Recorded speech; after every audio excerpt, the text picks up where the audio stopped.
হিন্দু সম্প্রদায়ের কেউ কোনো বিবাহ শাদীতে সাহায্য চাইতে আসলে দেওয়া যাবে কিনা?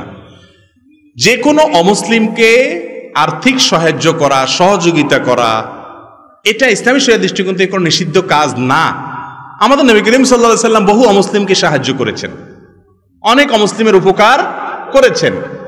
তাদেরকে হাওলাত দিতে পারবেন, টাকা পয়সা ধার দিতে পারবেন, কোনো অসুবিধা নেই। তবে আপনার থেকে টাকা নিয়ে সে পুজো করবে, গুনাহের কাজ করবে, আল্লাহর অবাধ্যতার কাজ করবে, শিরকের কাজ করবে, সেখানে আপনি টাকা দিতে পারবেন না। অনেক ভাইরা আমাদের আজকাল উদারতা দেখাইতে গিয়া এমন উদার হয়, সব খুলে দিয়ে দেয়।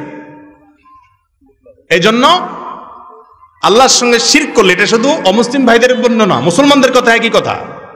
কনসার্ট হবে, গানের অনুষ্ঠান হবে, কিছু লোক আছে দেখবেন মাহফিলের সময় পয়সা দেয়, কনসার্টের সময় পয়সা দেয়। বা মুসলমান আল্লাহ আল্লাহ, বা হিন্দু রাম রাম। বুঝতে পারছেন? সব চরকা তেল দেয়।